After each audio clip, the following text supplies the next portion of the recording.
Muy bien, luego de este breve receso, retomamos entonces el programa de nuestro primer día. 2 jornadas. La primera jornada, ahora llegó el momento de hablar de geopolítica, de la energía de litio. Y para ello vamos a convocar a un experto internacional. Nos referimos al doctor Alfredo Jalife Rabni. Viene de México, especialista en neuroendocrinología y egresado de los Institutos Nacionales de Nutrición y Neurología y Neurocirugía. Bueno, muy buenas tardes. Un enorme placer estar aquí, invitado por el Ministerio de Hidrocarburos. Creo que se llama y minería, siempre se me olvida, ¿no? Y minería, bueno. Y bueno, pues estoy en la capital del litio del mundo, porque resulta que tienen las mayores reservas del planeta. Y ahorita voy a hablar una parte de eso, es de que hay un boicot deliberado en la prensa, en los multimedia de la anglósfera, donde no señalan prácticamente para nada a Bolivia, y del triángulo de Bolivia, Chile y Argentina, y no vengo a amarrar navajas, que conste. Citan mucho, inflan mucho a Chile, inflan igual desproporcionadamente a Argentina, pero para Bolivia hay mucho desprecio. Vean, yo me dediqué mucho tiempo a la neurolingüística y es muy fácil capturar hasta quienes escriben cuáles son sus tendencias. De inmediato lo nota uno. Y más cuando uno se dedica a la geopolítica. Bueno, dicho esto, empecemos con la primera diapositiva. Mi muy humilde opinión, vean, es muy diferente a otros análisis que pueden ser muy buenos desde el punto de vista técnico, hacen correlaciones interesantes, pero yo me dedico a la geopolítica y me invitaron a hablar de ello, entonces a muchos se van a sacudir o a asustar con muchas cosas que digo.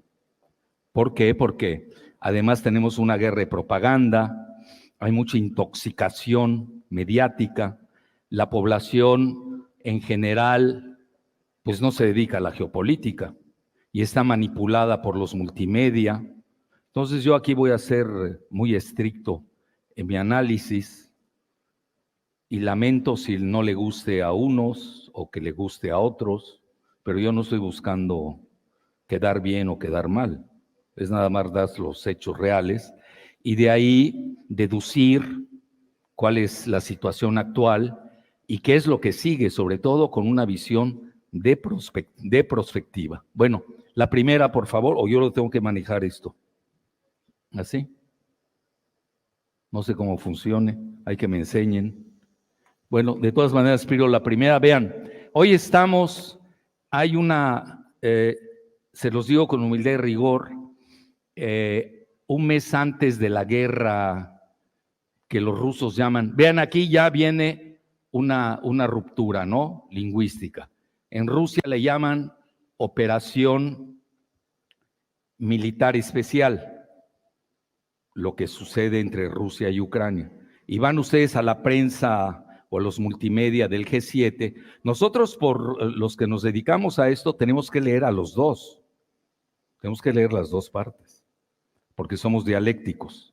Tenemos que ver la tesis, la antítesis, y ahí cada quien saca su síntesis.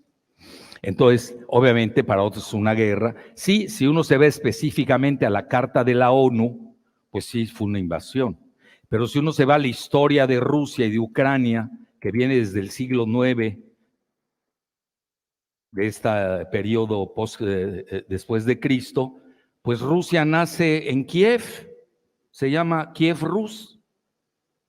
Y luego, y no me voy a meter a la parte previa a la ONU, cómo se ha ido desarrollando la situación entre Rusia y Ucrania. Y si uno quiere ser estricto, son mismos pueblos originarios de los eslavos, no dije esclavos, eslavos, la etnia eslava. Pues es una guerra civil que a alguien le conviene y que la vienen atizando porque uno de los objetivos precisamente es balcanizar a Rusia, balcanizar significa fracturar, y se han aprovechado mucho de una cuestión demográfica. Yo he seguido mucho a Biden desde hace mucho, lo sigo al presidente Biden, y en una ocasión él comentó que a Rusia era fácil ganarle con la situación demográfica. Es decir, además se está dando una guerra demográfica que no se atreve a decir su nombre y que no la propalan en los medios. ¿Y por qué razón? Porque Rusia, después de la caída de la Unión Soviética, padeció una caída abrupta en su natalidad y tenían mayor mortalidad que natalidad. Y ahora se ha estabilizado. Incluso tuvieron una gran epidemia de SIDA, ya del SIDA ya nadie habla, e incluso pues habían infecciones, se inyectaban ahí con heroína, etcétera, etcétera. Entonces, ha sido una tragedia después de la caída del muro de Berlín, 1989, 1991, disolución de la URSS, y ustedes saben que Ucrania formaba parte de la Unión Soviética. Entonces ahí fue una grave derrota, incluso lo maneja Vladimir Putin, que fue una grave derrota, una catástrofe, así le llamo. Bueno, dicho esto, y ahí les doy inmediatamente mi opinión o mi hipótesis operativa. Estamos hablando de una guerra híbrida multidimensional. Es decir, no es nada más, no está situada solamente en Ucrania. A partir de Ucrania, no, diría yo, pongan ustedes Ucrania. Antes de Ucrania y después de Ucrania, inmediatamente después en ambos casos. Antes de Ucrania ya se veían las tendencias que se estaban dando en el mundo. En 2007, el presidente Putin hizo un discurso que no le hicieron caso y lo pueden buscar en Múnich, en una famosa conferencia de seguridad que se llama Wehrkunde, que es muy concurrida y es muy relevante, donde advirtió lo que iba a pasar, que habían líneas rojas y ellos no iban a admitir que la OTAN, primero que Ucrania ingresase a la OTAN, y que a partir de ahí, pues ya estando la OTAN en Ucrania, pues están en frontera con Rusia y con armas nucleares. Entonces, para ellos era un asunto existencial. Hasta dieron el ejemplo, a ver si acepta Estados Unidos que nosotros los rusos pongamos armas nucleares en México, etcétera, etcétera. Y también dieron el ejemplo de cómo México había perdido la mitad de su territorio, que no fue ni con Belice ni con Guatemala, fue con otro país más arriba. Bueno, pero a veces se olvida eso. Hoy ustedes a los jóvenes mexicanos les preguntan eso, no lo saben. Y si lo saben, al revés, dicen, no, es fake news. Creen que es fake news. Bueno, y hasta se quieren incorporar a Estados Unidos. Quieren ser. Lo que ves es que en Estados Unidos no los aceptan. Si los aceptasen, ya se hubieran integrado a Estados Unidos. Bueno, entonces dicho esto, ahí tenemos en Ucrania, se da el evento, como le quieran definir, y yo la he denominado como una singularidad, que eso los físicos lo entienden muy bien. Es un evento de tal magnitud, pero que tiene enormes repercusiones. Y hoy estamos prácticamente en la fase de post-Ucrania, en donde hay tiene muchas metástasis, vamos a ponerlo así para que se entiendan. Las dos principales son, escuchen bien, la geoenergía, soy un tema de energía, el litio forma parte de él, ustedes también tuvieron gas, siguen teniendo gas, están descubriendo petróleo, etcétera, y los alimentos. Esos son los dos rubros que más han tenido impacto a raíz de la singularidad llamada Ucrania. Y de ahí podemos ver muchas cosas. Vean, por ejemplo, la singularidad de Ucrania, crisis geoenergética de alimentos, se dio. ¿Qué sucedió? ¿Por qué? Porque Ucrania es uno de los grandes graneros del planeta. Vean, todo lo que está sucediendo en Argentina, ahorita lo estaba hablando con Federico Nasí, forma parte de esta guerra alimentaria global, que a veces no la queremos ver, bueno, por toda su dimensión literalmente global. Pero Ucrania era hay muchas guerras que se dan adentro y no les quiero romper la cabeza. Una de ellas es de que Ucrania, sobre todo la parte funcional que hoy controla Rusia, pues tiene la tierra, una de las tierras más fértiles del mundo, que se conoce como la Tierra Negra o Chernósen. Y hoy Rusia, si usted recuerda en la época de Carter, cuando les hacen a la Unión Soviética de aquel entonces el famoso boicot, les pegan por el lado alimentario y el boicot alimentario. Y ahí aprendieron los rusos, bueno, entonces soviéticos, que había que pasar, que había que ser autosuficientes. Al final del día estamos teniendo una lucha en las grandes potencias que buscan su autarquía, su autosuficiencia, que no es sencillo, porque muchos dependen de otros y ahí es donde empiezan los problemas de control, de lo ajeno. Entonces, esas dos consideraciones son fundamentales. Vean, y luego viene en el 2008 la grave crisis financiera, que ni es de China, ni es de Rusia, ni es de India, en Estados Unidos, en Wall Street, por su orgía especulativa, y se da la quiebra del banco Lehman Brothers. Pudieron haber quebrado otros. No voy a decirle cuáles, porque quizás aquí tengan sucursales y no me quiero meter en problemas legales. Pero a lo que quiero llegar es de que sí se tambaleó el sistema estadounidense en 2008, con todo lo que ya saben ustedes. Las calificadoras que no calificaban. ¿Por qué? Porque los controla la misma banca. Yo que me he dedicado mucho a ese tema, bueno, ¿y quiénes controlan a las calificadoras? ¿Quiénes las califican? Pues los mismos grandes bancos, los megabancos, los gigabancos. BlackRock, Vanguard, Fidelity, State Street, y controlan todo, hasta los otros bancos que ustedes conocen y prácticamente a toda la bolsa de Wall Street. Bueno, para eso hay que dedicarse a las geofinanzas. Entonces, a lo que quiero llegar es de que estamos ante un cambio de paradigma brutal.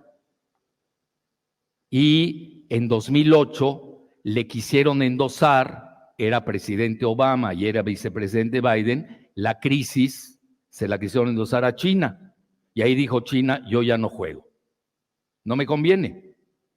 Y ahí es donde empieza el acercamiento entre, bueno, ya había empezado, pero ahí empieza un acercamiento muy interesante. Y entre Rusia y China, que hoy están prácticamente en un G2, aunque no se atreve a decir su nombre, y estamos ante una fractura global en el planeta, que eso a mi juicio hay que entenderlo bien. Por un lado tenemos Estados Unidos con la OTAN y la Unión Europea frente al G2 de Rusia y China, y alrededor de ellos sus aliados. Algunos podrán adaptarse y ajustarse a un bloque y otros podrán ajustarse y aliarse a otro bloque. Eso es lo que estamos viviendo hoy en la actualidad y Bolivia no es la excepción. Al revés, ahorita les digo un dato muy importante. Hoy se dio la cumbre tectónica, bueno, ayer y antier, en Johannesburgo de los BRICS.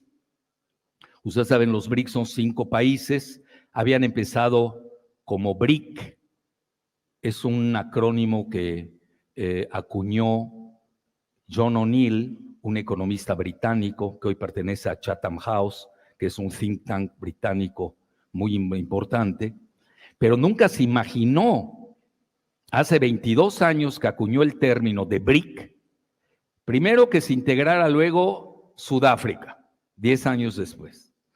Y segundo, que antier había una lista de espera de los 193 países que pertenecen a la ONU, de 40 países. ¿Escucharon bien cuántos querían ingresar? 40. Pues solamente ingresaron 6. Bueno, eso es una notición. Y ahora les voy a explicar cuál es mi lectura. Me acaba de entrevistar el portal ruso Sputnik, y creo que le van a dar, le gustó tanto a quien me entrevistó que le van a dar ese título, lo pueden consultar al rato, el de que cumbre tectónica de los BRICS, ingresan 6 países, y ahorita les explico por qué. ¿Quién salió ganando? ¿Qué sector? El geoenergético. Es decir, si no entendemos nosotros que hoy tenemos un bloque llamado BRICS, geoeconómico, y tenemos otro bloque llamado el G7, que está cayendo, está en decadencia. Hoy los BRICS, que son 5, bueno, eran 5, frente al G7, cuando se mide el Producto Interno Bruto por Power Purchase Parity, como se le llama, o poder de paridad de compra o poder adquisitivo, ya superaron los ingresos del G7. Esas son las tendencias. Entonces ustedes me dicen, oye, ¿cómo es que pasó lo de los BRICS? No, ya venía esto. Viene desde el 2007 en el discurso de Putin en Múnich, 2008 la quiebra de Lehman Brothers y la crisis inmobiliaria de Estados Unidos, cuando China pues ya no quiere jugar a la unipolaridad estadounidense. Entonces hoy estamos ante un nuevo esquema, se cae la unipolaridad dolarcéntrica y hoy entramos a la multipolaridad desdolarizada. Nada más que aquí hay que tener mucho cuidado, porque hablamos mucho. Vean, les voy a dejar las diapositivas, porque yo creo que les gusta más que les hable así, a que les esté dando diapositivas. Ahí se las dejo con mucho gusto. No cobro derechos de autor, no hay problema. Yo no soy tan monetarista. Entonces, hay 3 tipos de desdolarización o dolarización. Hay que tener mucho cuidado cuando nos arrojamos con esta lingüística tortuosa que nos hace perdernos, porque no todos somos especialistas. Es la realidad. Y al final nosotros, ¿qué repetimos? Pues lo que escuchas en la radio con X, lo que ves en la televisión con Y, o con el loco que está en el YouTube solo, y así por el estilo. Y creamos grupos que ahora les llaman partidos, antes no sé cómo les llamaban, eran sectas, ¿no? Que no sirven para nada. Porque al final ni ellos mismos se dan cuenta que sirven al mismo amo. Desde abajo no se dan cuenta. Ahorita les voy a decir algo que muchos van a brincar. ¿Cuál es la diferencia entre Javier Milei, el argentino, ya ven la lingüística, extrema derecha, fascista, ¿ok? Con el izquierdista chileno Gabriel Boric? Y ahorita se los voy a demostrar con una pirámide, que es mi metáfora de la pirámide, y es una aportación que hago para ustedes aquí en Bolivia. En la base es cierto, uno es de izquierda y el otro es de derecha, y así nos los venden, y vean a cada rato, el derecha, no, pero si no es de derecha es ultraderecha, ya es otro. Luego la izquierda, y un día se lo comentaba al canciller de Bolivia, y le comentaba, que me lo encontré en Honduras, por cierto, le decía que para mí, bueno, eso de la izquierda yo ya no lo entiendo, porque ya hay muchas izquierdas. Tienes la izquierda demonizada, que no quiere el Departamento de Estado. ¿Quiénes son? Venezuela, Nicaragua y Cuba. Ahora resulta que no son de izquierda. Bueno, pero ¿quién definió eso? Marx ya se murió. Ellos están siguiendo los preceptos de Marx. Y resulta que el Departamento de Estado me va a decir quién es de izquierda y quién no es de izquierda. Bueno, vamos a aceptar su lingüística, porque al final los vamos a agarrar en sus contradicciones. Y luego tienen la izquierda, que yo le puse así, travesti, literal, manejados por George Soros, que es un filántropo, que mueve los hilos. ¿Cómo puede ser un filántropo de izquierda, mega especulador en la bolsa de valores? Que alguien me la platique, para empezar. Bueno, vamos a aceptar, siguiendo a aceptar esa lingüística aberrante. Bueno, ya hay varios, Yo nada más les cito a Boric. Para mí Boric, bien definido, siguiendo sus términos, es un izquierdista travesti. Y no me refiero a su amigo que está en España, no. Me refiero políticamente hablando. Y es ilegítimo, impopular. Y ahorita van a ver en qué se parecen los dos. Milei abiertamente dice que él es aliado de Estados Unidos y de Israel. Yo estoy hablando de geopolítica, no estoy haciendo invenciones. Y que los chinos son asesinos. A ver, obviamente es una persona anti-BRICS. Si llega a la presidencia, va a ser anti-BRICS. ¿Están de acuerdo o no? Bueno. Y aquí del lado derecho, o del lado izquierdo, travesti, perdón, tenemos a Gabriel Boric, chileno, que criticó la invasión de Rusia a Ucrania. Bueno, yo estoy diciendo que no la critique o no, estoy hablando de posicionamientos, cosas reales. Es una persona que va a estar en contra de Rusia, ipso facto, ya estás en contra de ese bloque llamado BRICS. Entonces, ¿qué pasa con la pirámide? En la base tenemos dos posicionamientos, pero si ustedes siguen la pirámide y las aristas, se juntan arriba. Y Boric y Milei sirven al G7, o sirven a la OTAN, o sirven a la Unión Europea, o sirven a Estados Unidos. Y están en contra del otro bloque, que es el que tiene la fractura global regional, que es que lo comportan los BRICS, naturalmente, y básicamente Rusia y China. Vean cómo cambió la lingüística de abajo, cómo a la hora de la realidad geopolítica, de las tomas de posiciones políticas. Por eso ese dicho de la Biblia es muy bueno: por sus actos los conoceréis. Entonces ahorita hay mucha saliva, mucha cacofonía, hay mucho engaño, desgraciadamente, y esa parte sí se las quería decir hacia vos. Ahí está, véanlo, ahí está, la base. Vean, aquí tienen ustedes. Ahí está Boric. Ahí tienen así a Milei, o si quieren poner ahí, pónganlo donde quieran. Suben las aristas de la geopolítica y sirven al mismo proyecto. Bueno, y ahí va, me lo pidió el ministro Franklin Molina, y no es que yo quiera adelantarlo de mañana, pero lo que pasó hoy fue muy importante, creo que es más importante que toda la ponencia, donde ingresaron 6 países al bloque de los BRICS. No es poca cosa. ¿Quiénes son esos países? Bueno, mañana lo voy a desglosar. No les estoy diciendo eso para que vengan mañana, no es publicidad. Pero si pueden venir, mejor, ¿no? Para que tengamos, es mejor hablar ante un ambiente lleno que vacío. Y vean bien los países, quiénes son. Y está bien pensado. Es decir, no crean que es un proyecto de un capricho que nació en Johannesburgo, Sudáfrica. Lo vienen trabajando desde hace mucho.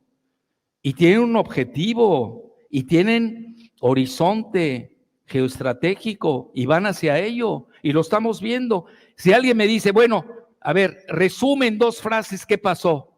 Gana el petrodólar y pierde el petrodólar. Ya si les gusta algo así, tajante desde el punto de vista periodístico, pero obviamente es más complejo que eso.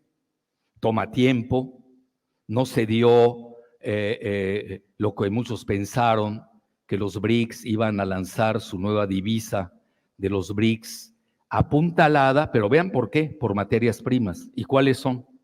Curiosamente, los hidrocarburos, el oro, la plata. Quizás ustedes pónganse a pensar al litio, no lo sé, etcétera. Entonces, no se dio esa parte porque también están jugando los 3 grandes que juegan en el Olimpo, que son Rusia, China y Rusia, perdón, Rusia, China y Estados Unidos, pues también, digo, son potencias nucleares y tampoco quieren llegar a una tercera guerra mundial. Bueno, aparentemente, pero puede suceder un accidente y... Amigo, me preguntan, ¿crees que va a haber tercera guerra mundial nuclear? ¿Saben qué les digo? Duerme tranquilo, ni te vas a enterar. ¿Por qué andas perdiendo el tiempo ahí? Cuando suceda, ni cuenta nos vamos a dar. Y van a aniquilar a todo el planeta. Entonces, hay que tener mucho cuidado. Y ante esa situación, les iba a decir los 6 países. Bueno, lo digo así por bloques. Egipto, Etiopía, del lado de África, Del lado de, bueno, Brasil apuntaló a Argentina. Y vean, lo estaba hablando también con Federico, porque él es argentino. No asistió el presidente de Argentina a la cumbre en Johannesburgo. Su ministro de Economía, Massa, estaba negociando $7.500 millones con el FMI, es decir, para que lo sigan pues estrangulando literalmente, porque no salen de ese esquema. Muchos no se preguntan, bueno, ¿cómo es que Argentina, teniendo todo, les va tan mal? Bueno, porque es un gran botín Argentina. Se lo están peleando las superpotencias. ¿Ustedes creen que ante esas condiciones, sabiendo que puede ganar Milei o que trae maridaje, lo digo en el sentido de los vinos argentinos, con Patricia Bullrich, que al final de cuentas sirven al mismo amo arriba? Usen la metáfora de la pirámide y nunca se van a equivocar. Sí, pues estás viendo intereses. Y los mismos intereses, si quienes los controlan, pues son los mismos. Ergo, ¿para qué pierdo mi tiempo? Entonces, ¿ahí qué sucede? No asiste nadie de Argentina y lo apuntala Brasil. Estaba leyendo hoy un reporte, también lo apuntala China e India. Muchos a veces no entienden por qué India, qué está haciendo esto. Que por cierto, India llegó muy fuerte a esta cumbre por una sencilla razón. Lo digo independientemente de que yo colabore o no con un portal ruso, chino o francés. Eso me tiene sin cuidado. Rusia fracasó en su intento de alunizar el día 21 en la parte del polo sur de la Luna. Y ayer, el día 23, India tuvo la gran proeza de alunizar en la parte del polo sur de la Luna. Bueno, había festejo nacional en la India. Ustedes ven las imágenes, el orgullo del pueblo indio, feliz de que su gran tecnología haya conseguido esa gran proeza. Yo no sé cómo le van a llamar a su astronauta o cosmonauta. Vean, tampoco ahí la lingüística se pone de acuerdo. Los americanos o estadounidenses le llaman astronauta a los hombres que van al espacio. Y los chinos, taikonautas. Entonces, a lo que quiero llegar, pero no tiene ningún peso, ninguna ponderación. Créame que pesa más de lo que uno se imagina. La imposición del lenguaje. Yo por eso ahorita estoy en una tesis que estoy personal, toda la geopolítica de la lingüística, cómo nos dominan a través del lenguaje. Y ni nos damos cuenta. Quizás yo sea un siervo igual de esa lingüística geopolítica y ni me dé cuenta con los términos que uso. Porque te van endoctrinando, te van suavizando, te van metiendo los términos, luego viene la publicidad, que ya tienen su terminología hecha, ya las vamos repitiendo, etcétera, etcétera. Es un juego muy peligroso. Bueno, entonces, la siguiente, por favor.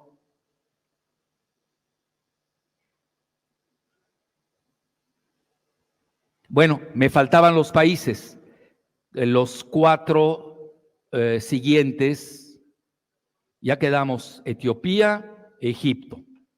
Ojo, Egipto, la primera potencia petrolera de África.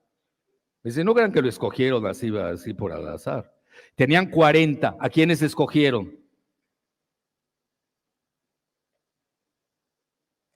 Luego, Etiopía, ahorita voy a abordar esto, es por la cuestión alimentaria, pero tiene otras connotaciones geopolíticas muy poderosas. Luego, a Irán, segunda potencia gasera del mundo, detrás de Rusia.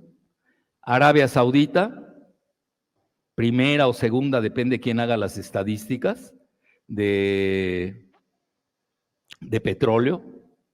Y Emiratos Árabes Unidos, potencia también petrolera en el Golfo Pérsico.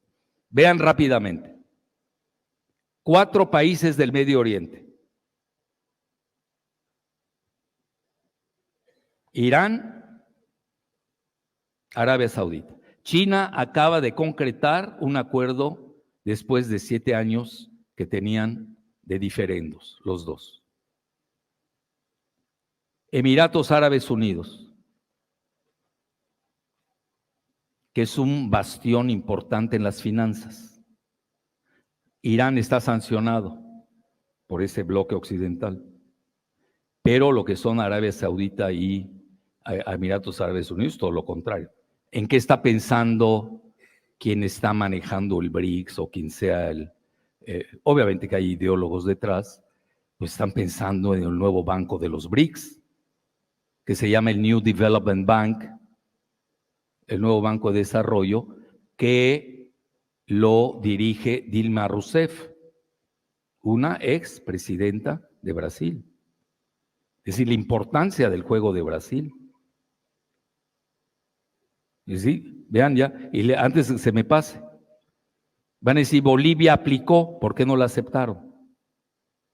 Yo no digo que no la aceptaron, pues no hubo tiempo, no podían meter a más, pero manda una señal muy fuerte, Lavrov, que era es el representante de Putin en la cumbre tectónica de Johannesburgo, y se reunió con el presidente Arce. Interesante. ¿Qué viene el año entrante? Viene la 16ª cumbre de los BRICS en Kazán, K-A-Z-A-N. Es la tercera ciudad más importante de Rusia después de Moscú y San Petersburgo. Vean cómo hay que ver todo eso para ir atando cabos en esta cuestión de la geopolítica.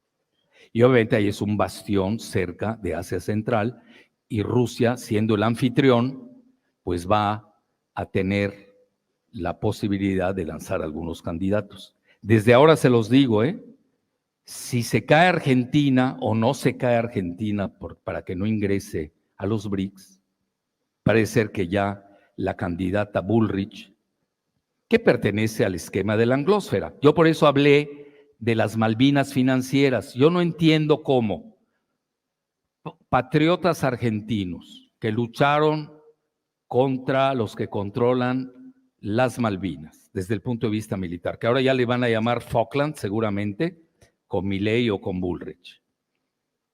No se dan cuenta que financieramente, con la dolarización, van a depender de quienes controlan las Islas Malvinas.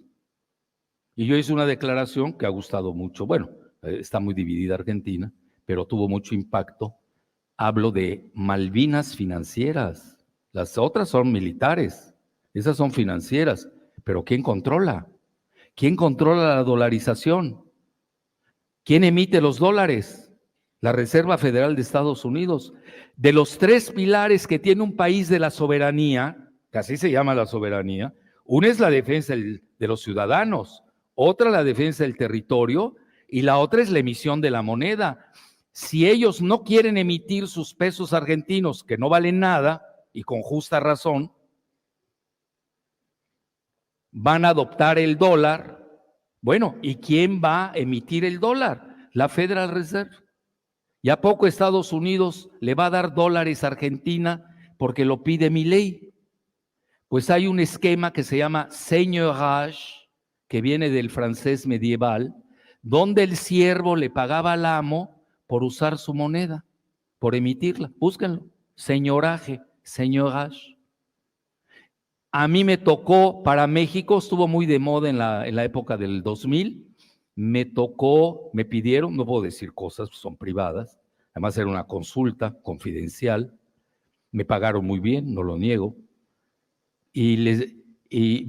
alguien muy arriba, ¿no?, que estaba en el gobierno, ¿qué nos conviene? ¿Entramos al señoraje o no? Era con Guillermo Ortiz Martínez, me acuerdo.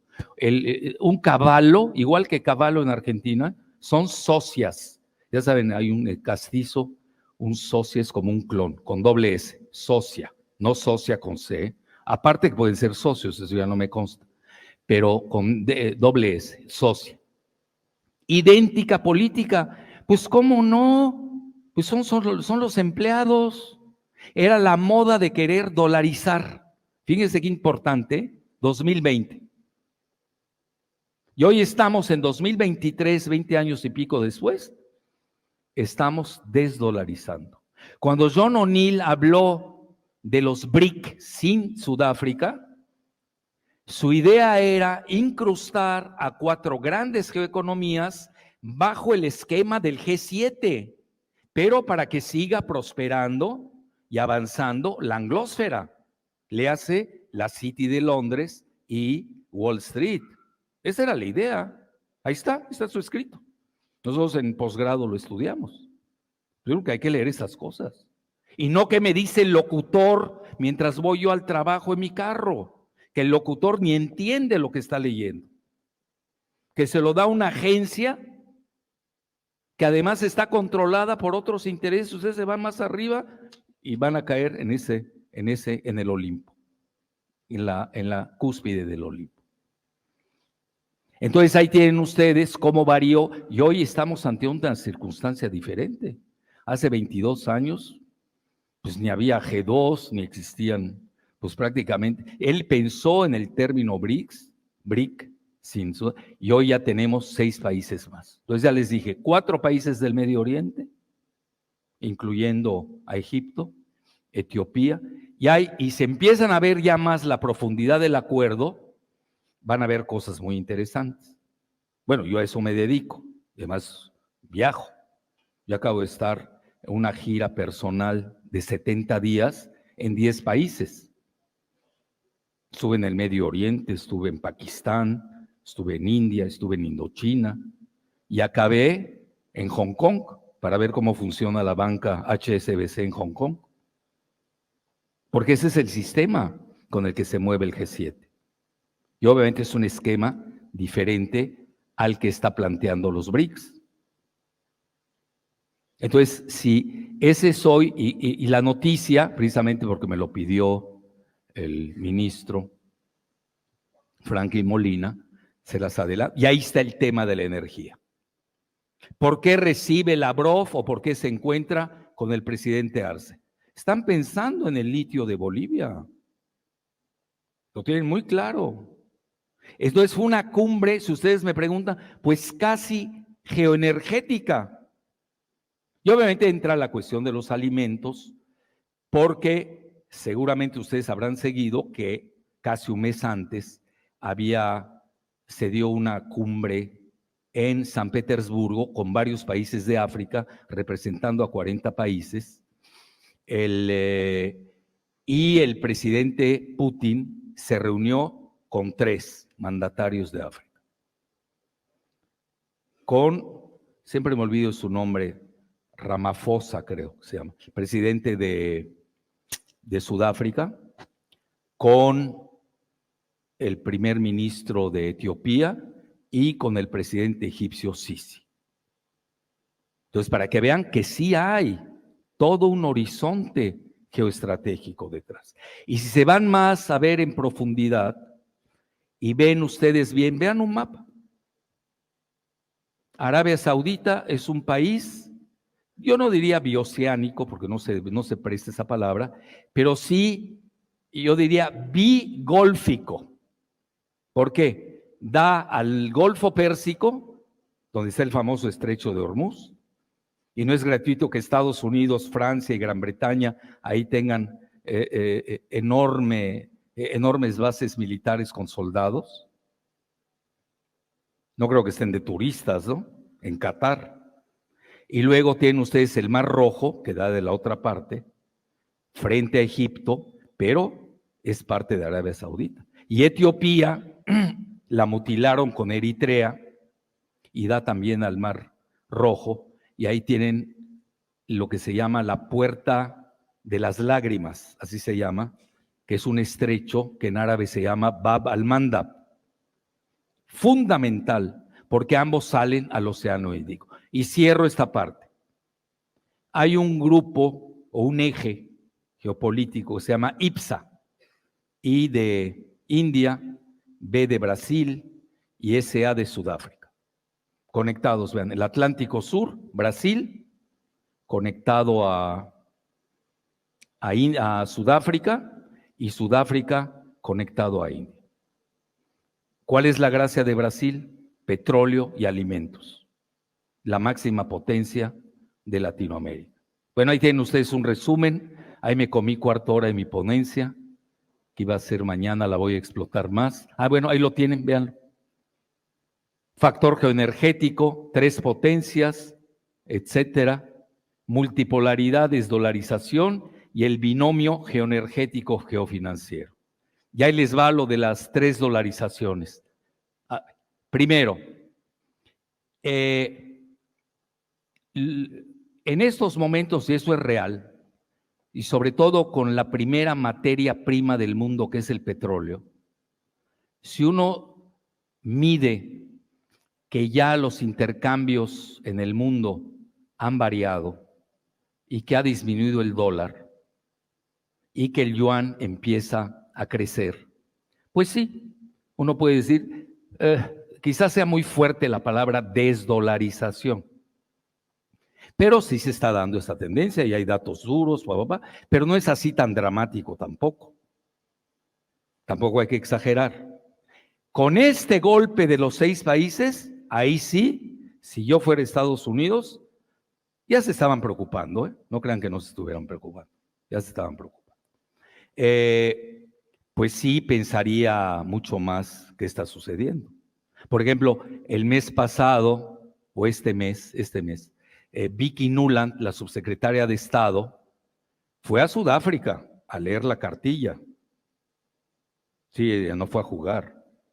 A ella le endosan que usó 5,000 millones de dólares de la CIA para dar el cambio de régimen en Kiev en 2014. ¿2014 o 18? 2014. Oye, no estamos jugando ahí con Vicky Nuland. Y acaba de hacer su gira, fue a Sudáfrica, fue al Congo belga, el anterior, que se llama República Democrática del Congo. ¿Y a quién creen que va a la República Democrática del Congo? Por el cobalto, nada más. Y luego se da el golpe militar en Níger y pasó a Níger también a leer la cartilla a los militares.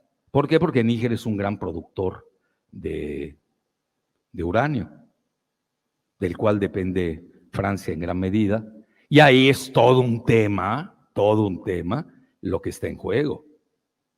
Porque si también Nigeria se mete a invadir a Níger, bajo este esquema que tienen de su OTAN de ahí regional, de la parte occidental de África, que se llama ECOWAS, así suena, etcétera, pues cuidado que Nigeria es productor de petróleo y pertenece a la OPEP.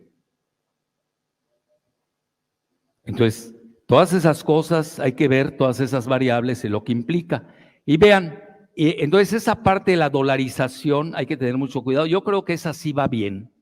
Bueno, sí va bien desde la perspectiva de Rusia y China, e incluso de India, que ya ven toda la prensa de la anglósfera decía que se iban a matar los chinos y los indios en Johannesburgo. Sucedió todo lo contrario. Es decir, si hay visión de futuro, eso es lo que yo quiero decir, y son esquemas muy fuertes de construcción que se están moviendo. Yo no veo, por ejemplo, hoy a un G7 aceptando a México, por ejemplo. No lo veo. Etcétera. Entonces, la segunda desdolarización, pues yo la viví, ustedes la están viviendo aquí, la sequía de dólares. Vean Argentina, sueñan con tener $1. Y ahorita en mis viajes, pues lo que usaba era dólares. No me aceptan pesos mexicanos en Laos, en Camboya, en Indochina, quizás en Hong Kong, pero me los abaratarían demasiado. En Pakistán, todo el mundo se mata por el dólar. Entonces hay que tener mucho cuidado de qué desdolarización estamos hablando. Y la otra, que es así, es la piedra de toque del sistema monetario internacional, que es el sistema que le llaman de reserva de divisa. Esa es la fuerza de Estados Unidos. Si ustedes hoy me preguntan cuál es la verdadera fuerza de Estados Unidos, bombas nucleares, no. Tiene más Rusia. Misiles hipersónicos, no. Ya lo rebasó Rusia y China. Inteligencia artificial, no. El Pentágono acepta que China le lleve una delantera de 15 a 20 años. ¿Cuál es la fuerza de Estados Unidos? Su dólar. Esa es la guerra. Porque ustedes aquí pueden tener una gran producción de litio, les va muy bien, toda la cadena que nos mostró el ministro Franklin, te meten una devaluación y te hacen pedazos. Todo lo que vendiste te hacen papilla. No te sirvió de nada. Trabajaste para otros. Las cosas hay que verlas en forma holística. Entonces hay que tener cuidado. La verdadera esa es la batalla. Reserva, el dólar de reserva. En inglés le llaman reserve currency. Los chinos que saben del tema dicen va a durar 5 años, como que ellos traen más prisa. Los rusos no, dicen puede durar 10 años. ¿Quién lo puede saber? Hoy yo lo comentaba precisamente. Pues dime cómo va a estar la situación interna en Estados Unidos, la situación doméstica en Rusia y la situación en China. Porque eso es dinámico, no es estático.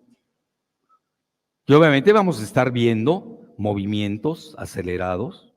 Hoy quizás nada más entraron 6 a los BRICS. El año entrante no sabemos cuál va a ser el epílogo de la guerra de Ucrania, que ya se sabe cuál va a ser el epílogo. Pero imagínense el efecto de una derrota de la OTAN en Ucrania. Va a ser tremendo. Vienen elecciones en Estados Unidos. Hoy estaban a punto de encarcelar a Trump. Cómo se están peleando.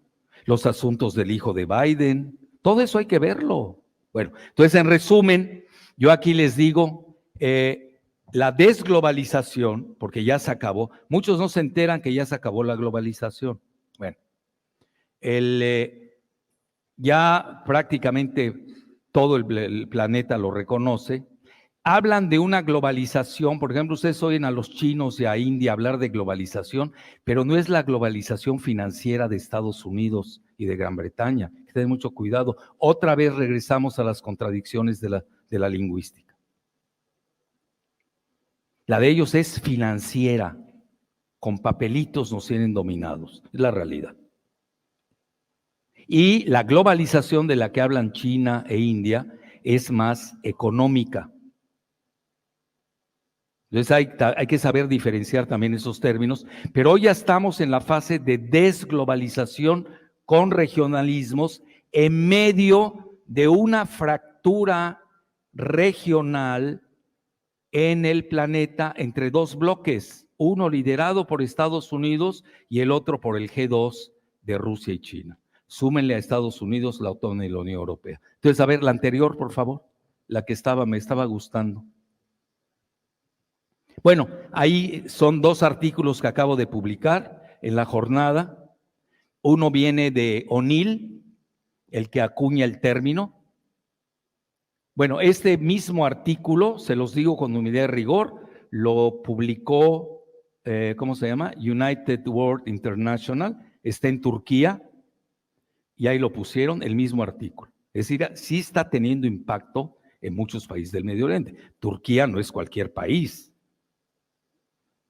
Y la otra, ¿dónde está la de O'Neill? Bueno, se los digo, O'Neill con desprecio lo entrevistan en el Financial Times y dice que pensar en una divisa BRICS es ridículo, porque no les conviene. ¿Y por qué razón es ridículo?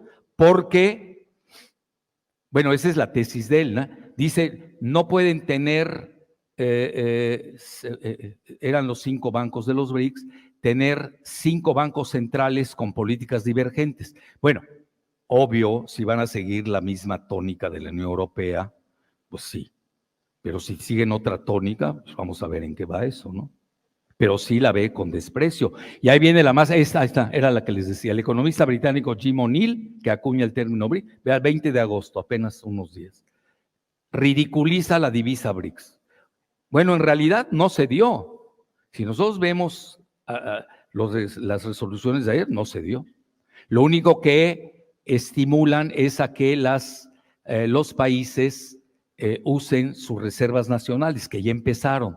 Y hay un mecanismo que se llama swap, de intercambio, como los bancos centrales de China estaban apoyando al de Argentina para pagar en sus dólares al FMI. Hágame el favor, qué mundo. Bueno, y luego tienen, este es el del domingo, esa es la famosa Nuland, que es de origen ucraniano, por cierto, arremete contra la desdolarización. Pues no les conviene, porque le están pegando al talón de Aquiles de la anglósfera, ese dólar, pero no el dólar comercial, que obviamente se está acelerando con el ascenso del petro-yuan frente al petrodólar. Y es todo un tema. Y luego Trump alerta al ocaso del dólar. En el mismo país, un expresidente, lo acaba de decir la semana pasada, dice, nos van a vapulear con nuestro dólar. En el mismo país así lo están viendo. Y Vicky Nuland arremetiendo contra... Bueno, ¿esto qué les dice? Pues que vamos a tener muchas guerras regionales, desgraciadamente. Y si me voy ahora, no sé cuánto tenga de tiempo, para meter la parte del litio y de Bolivia, para irme rápido, a ver si nos vamos ahí para que las encuentre, por favor, si alguien me ayuda. Bueno, aquí se los digo rápido, vean, hay un artículo que, bueno, hizo una serie, se los digo de memoria, hay una serie que hizo Financial Times, que obviamente pertenece a la monarquía globalista neoliberal, es el portavoz. Si uno se quiere enterar cómo piensan, pues hay que leer al Financial Times. Yo les garantizo que los BRICS no duermen sin haber leído el Financial Times. Y hicieron 2 series de cómo viene las superpotencias de las materias primas. Se los resumo más o menos. Viene el auge del cobalto, del níquel, del litio. Naturalmente tenían que abordar la parte de Bolivia. La tratan con desprecio, se los digo abiertamente. Le echan muchas porras, muchas loas a Chile. Argentina incluso comentan que a pesar de toda la desgracia que vive Argentina, la parte del litio es como un paraíso, un oasis. Vive en un fractal. Incluso, hay que decirlo abiertamente, ahí las empresas estadounidenses les va viento en popa. No sé, que alguien me corrija, parece ser tienen 23 provincias y cada quien juega con sus recursos ad libitum, y más que nada, pues sí se ha visto grandes inversiones. De ahí la ministra, no sé, de petróleo o de litio, no sé cómo o de minería de Argentina, comenta que ellos no están viendo una OPEP del litio. Vean, al final del día, lo que me dejó a mí ese artículo de la serie que hizo el Financial Times es que están en contra de una cartelización del litio, que era una idea que se estaba manejando aquí en Bolivia, que antes se había manejado. Yo cuando vine hace años a Bolivia, la moda era hacer una OPEP del gas, cuando ustedes producían mucho gas. Ya luego como que ya amainó esa idea.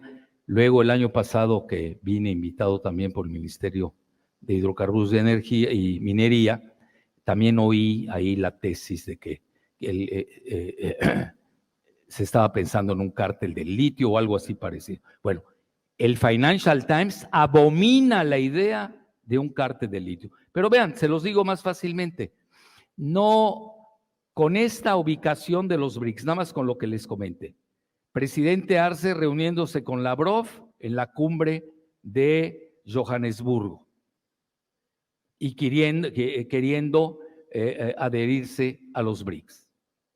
Tienen ustedes Argentina, que prácticamente su fractal a nivel del litio, pues es proestadounidense. Y Boric, pues ya para qué digo más, si odia a Rusia y es anti-BRICS. Entonces, ¿cómo bajo? ¿Qué cártel? ¿Con quién lo vas a hacer? En el vacío. El triángulo famoso, que ni es triángulo, porque Perú, ahí la discriminan, no pone sus reservas reales de litio. Y ya vieron lo que pasó en Perú. Es decir, dense cuenta, ustedes no tienen salida al mar en Bolivia. No los quiero asustar, pero sí tienen un cerco paulatino. Nada más tienen Brasil. No estoy incitando a que se tiren a los brazos de Brasil. Yo nada más estoy viendo el mapa, la geografía y posicionamientos geopolíticos, posturas reales. Eso es importante. Sí, a veces no lo vemos. Y si ustedes me piden, bueno, ¿cuál es la vulnerabilidad de Bolivia? Que ahorita me lo estaban preguntando a cada rato. Bueno, pues todos los países tienen vulnerabilidad. Yo siempre he visto, desde que he venido a Bolivia, que su vulnerabilidad es no tener una fuerte banca nacional. Quizás una banca de litio. ¿Qué van a hacer cuando tengan todos los grandes recursos de litio? ¿Cómo se manejó el petróleo? ¿Por qué la OPEP fue exitosa? Eso también hay que ver. Bueno, manejaron fondos soberanos de riqueza. Noruega, que no es de la OPEP, es todo lo contrario, anti-OPEP, manejaban fondos soberanos de riqueza. Y luego tienen la famosa frase, que ya para no estarse perdiendo y escuchando locutores, comentaristas y lo que sea, la generala Laura Robertson, que ahí lo traía yo hasta él. Vean, ahí está, The New Commodity Superpowers, ahí lo tienen. El nuevo orden energético es 2 partes. Vean, yo soy de la idea, y siempre le enseño eso a mis alumnos, hay que leer hasta los que no nos gustan. Bueno, porque eso nos dedicamos, estás haciendo análisis. ¿Qué quieren? ¿Qué buscan? Yo de inmediato detecté que quería el Financial Times. No crean que perdí mucho tiempo, además lo leo desde hace mucho. Y vean, y luego la segunda parte, que esa ya la saben de memoria, cómo China está dominando hoy la tecnología de la energía limpia. Bueno, eso de limpia a mí me mata de risa, ¿no? Ahora resulta que el gas es limpio, vean la lingüística, ¿no? Y que la energía nuclear es limpia. O tienes un Fukushima y tienes un Chernóbil y tienes un 3 Mile Island, pues yo no sé qué quiere decir limpia, que me tienen que explicar ya esos términos. Pero lo usan y le clavan a uno que es limpia. Y a Indonesia le dejan producir la mayor parte del carbón porque conviene geopolíticamente y nadie dice que está usando pues lo que se denomina la energía más sucia del planeta, que es el carbón, que lo sigue usando Estados Unidos y lo sigue usando China. Que lo han disminuido es otra cosa, pero la siguen usando. Y entran factores políticos domésticos y geopolíticos para dejar de usarla. Entonces, vean, yo esas quimeras y espejismos lingüísticos hay que tener mucho cuidado con ellas, mucho. Bueno, y ya aquí esta parte que les decía de las superpowers, los new commodity, etcétera, y concluyo que les voy a dar un ejemplo de México con el litio. Ya con eso, y si alguien me encuentra el artículo, lo voy a agradecer y con eso concluyo. Es un artículo que hice una investigación, salió en Sputnik precisamente, en que como la secretaria de... Esta vale oro. Entonces vean, yo esos términos de izquierda-derecha se me hacen caducos, anacrónicos. Son del siglo XVII. Con Carlos II lo usaban en el Parlamento británico. Los conservadores se sentaban del lado derecho y los que seguían a Cromwell se sentaban del lado izquierdo. Definición del siglo XVII. Les recuerdo que estamos en el siglo XXI. La pobreza de las ciencias políticas y de las ciencias sociales. No han cambiado sus términos. Por ejemplo, yo no acabé de decirles cuando estaba hablando con el canciller boliviano y me dice, bueno, ¿y nosotros, Bolivia, en qué estamos? ¿Somos travestis o somos marxistas. Le dije, no, ustedes son como nosotros en México, son izquierda híbrida, porque tienen de las dos. Se lo dije y le gustó, por cierto, le gustó. Bueno, no sirven esos términos, créamelo, nada más sirven para confundir. Y en México, entonces yo agarré e hice un libro hace 2, 3 años y opté por esta nueva dicotomía, que hoy yo cambiaría el título, porque la palabra nacionalismo aterra, y luego la agarra el Financial Times, comunistas, van a expropiar, van a hacer, Entonces, uno va aprendiendo también sobre la marcha. Hoy yo le pondría soberanistas contra globalistas. ¿Quieren la realidad? El soberanismo va ganando, ¿eh? Los globalistas, pues perdieron con la globalización. Nos guste o no, y ahí tienen los dos bloques, etcétera, etcétera.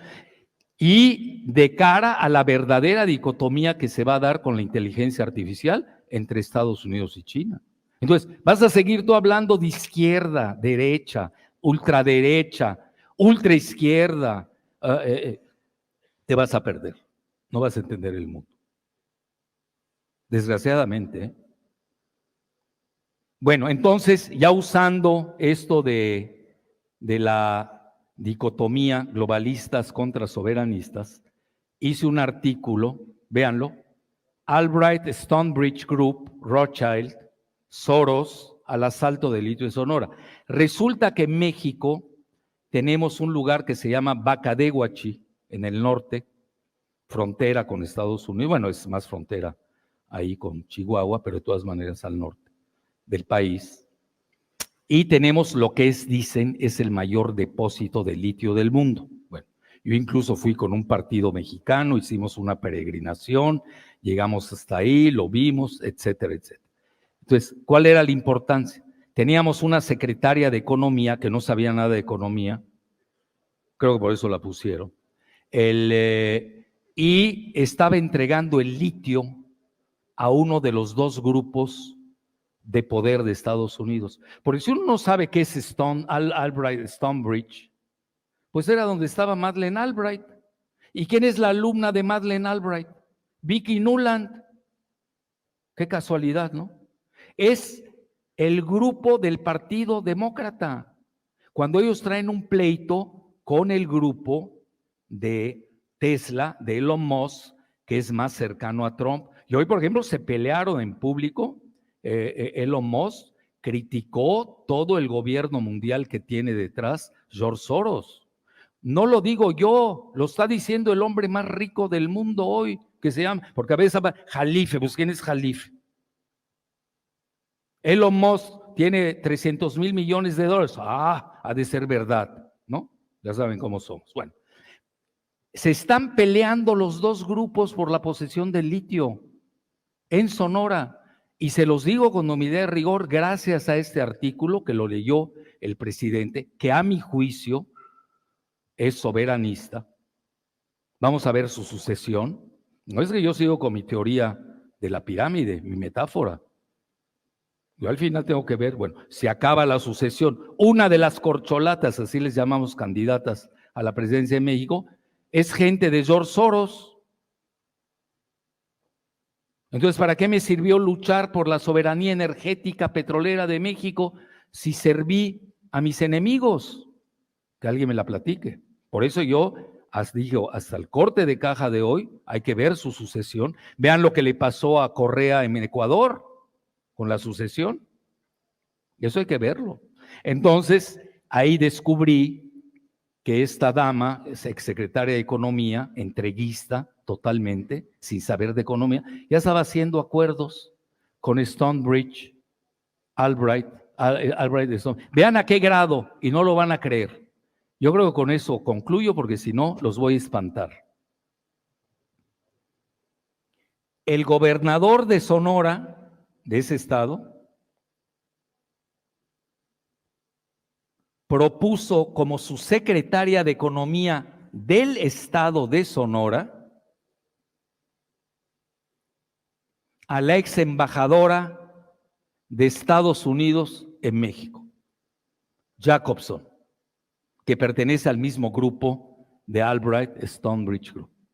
Digo, ¿alguien puede creer que un gobernador de una, no sé aquí cómo le llaman, provincia o cosa, la gobernadora, digo, la embajadora de la máxima potencia en ese momento, acepte ser secretaria de Economía de un gobernador de los 32 estados del país? Platíquemela. Muchas gracias.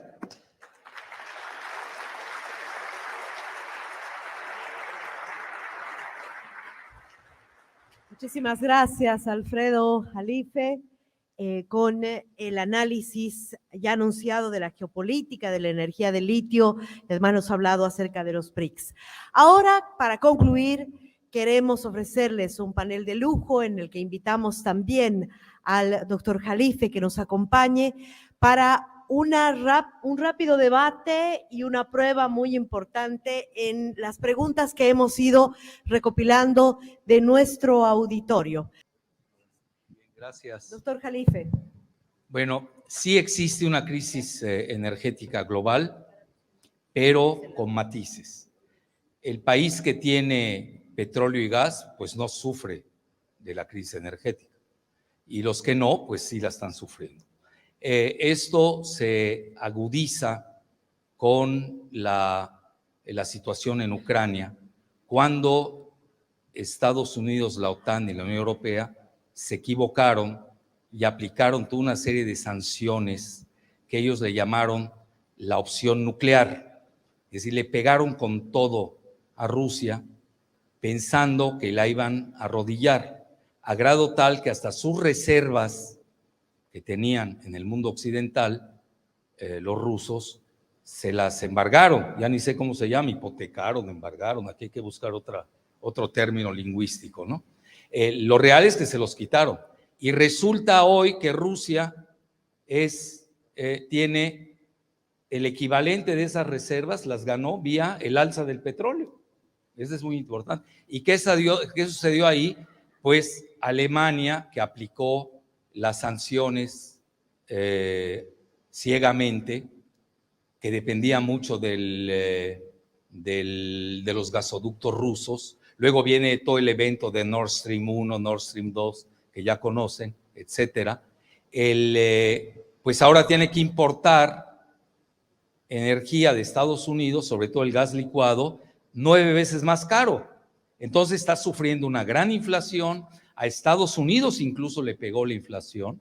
Hoy véanlo cómo está, no está amainando la inflación. Entonces sí se dio, sí existe la crisis energética como tal, haciendo el matiz dependiendo si eres productor o si eres importador.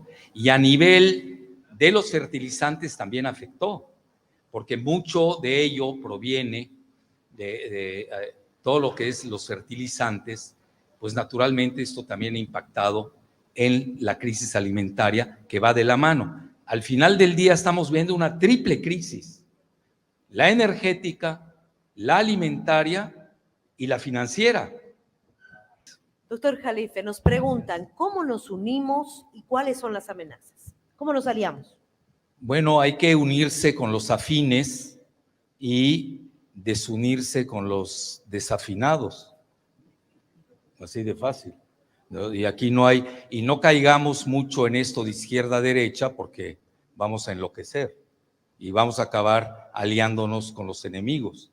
Vean, yo creo que hay que tener muy bien, ver bien la matriz operativa que está en juego en Latinoamérica.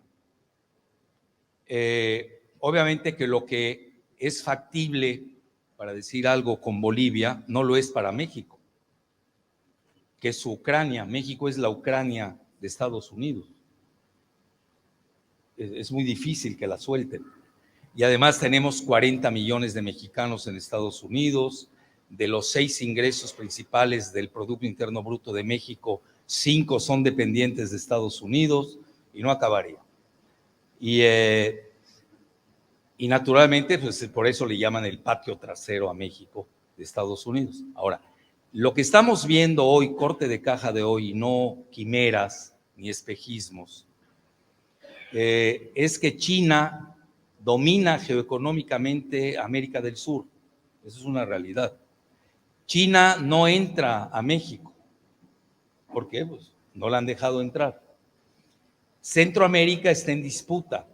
Todavía hay 2 países de Centroamérica, Belice y Guatemala, que acaba de tener su elección, que tienen relaciones con Taiwán. Mientras que Honduras acaba de romper con Taiwán y se ha acercado a China. El resto de Sudamérica también es muy fácil de ver desde el punto de vista geopolítico. Tenemos en el Caribe el triángulo que se llama del soft belly, así se le dice, no crean que es un albur ni es nada de erotismo, se le llama el bajo vientre de Estados Unidos. Y no es gratuito que Rusia haya apostado tanto en Venezuela, en Nicaragua y en Cuba. Eso es una realidad. Con esa izquierda demonizada, no políticamente correcta. Y hay otra izquierda políticamente correcta para el State Department, que son Boric, el de Colombia, con todo mi respeto, etcétera, donde Estados Unidos tiene, le llaman cuasi 9 bases navales, bases militares, 9. El problema con Ecuador, ¿cuál es? Que Correa le cerró su base militar de Manta a Estados Unidos. ¿Cuál es el problema con Perú? Pues la gran presencia que tenía China. Está muy claro lo que está pasando en Latinoamérica.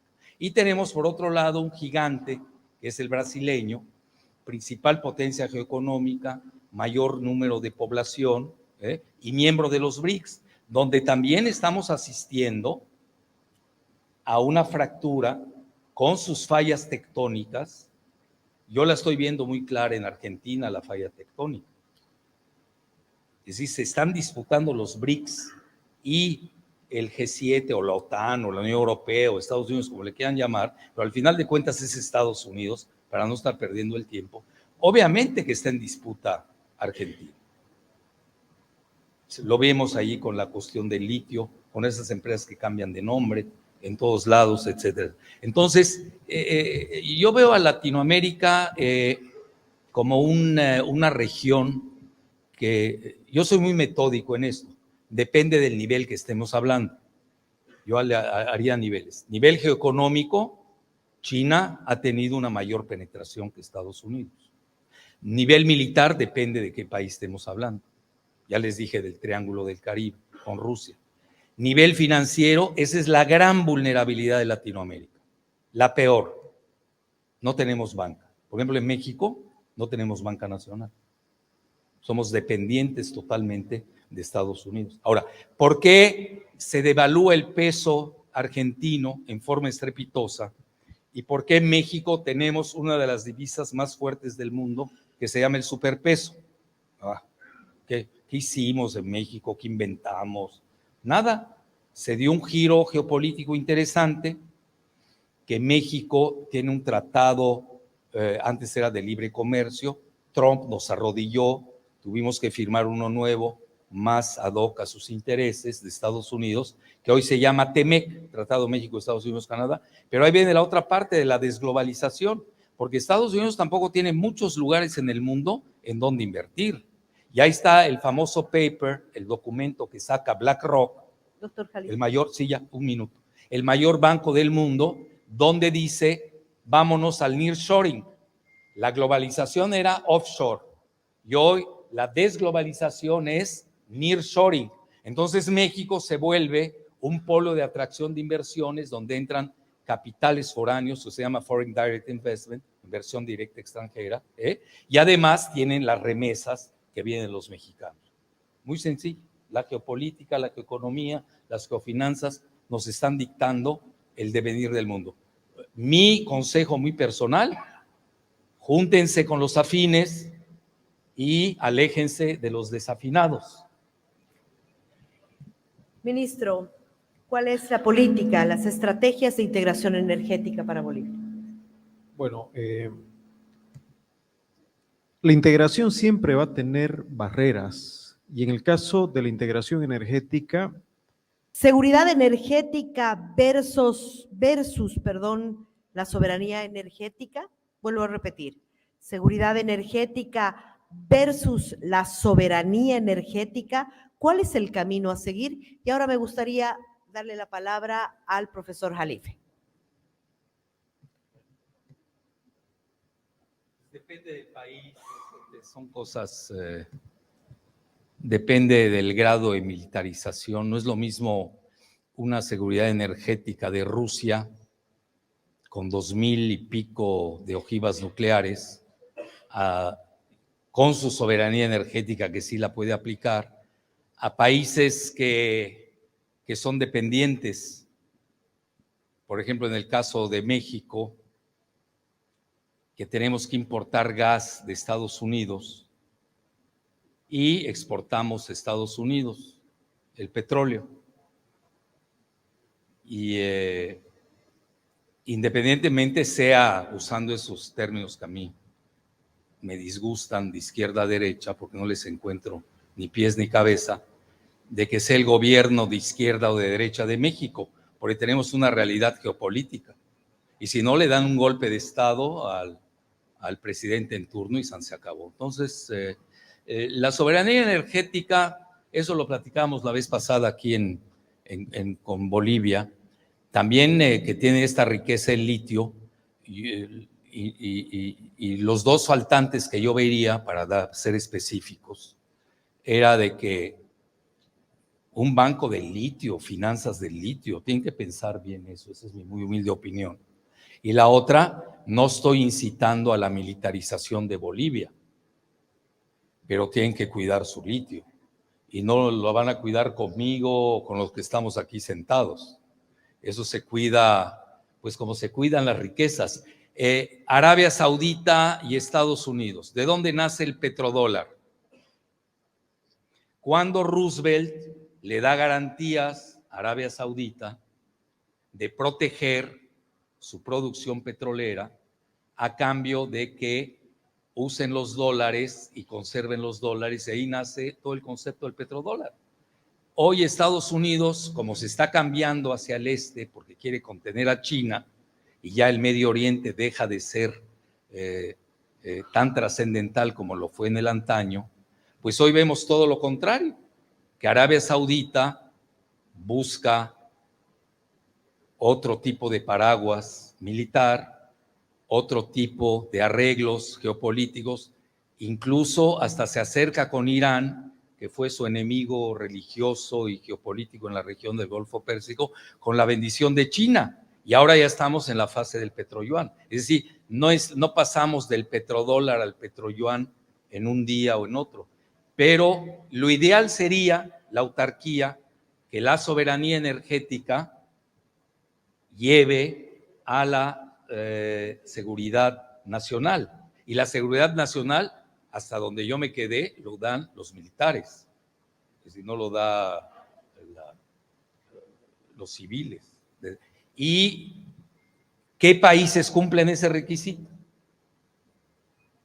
Si nos damos cuenta, muy pocos. Tomando el recaudo de que cuando hablamos, por ejemplo, de recursos como el litio, para que el litio ingrese a la seguridad energética, es decir, al régimen energético propio de un país, se tiene que dar un montón de factores. Por ahora es un producto primario exportable que puede producir ganancias. Para producir baterías de litio en el exterior, quizás, y además para acumulación. Mientras eso no suceda, sigue siendo un saldo exportable. Quiero decir que eso es un desafío igual enorme, desarrollar la industria del sector primario realmente con tecnología propia, es decir, ahí la parte de la soberanía es muy importante. Esta premisa no es algo menor, a veces decimos simplemente exportamos carbonato de litio. Bueno, hacerlo de manera soberana, con tecnología propia, con desarrollo y una empresa estatal, es un desafío enorme. Tanto como ha sido el desarrollo de nuestras empresas petroleras estatales, como YPF, que se creó en 1922. Ahí tenemos un antecedente interesante de integración también, ¿no?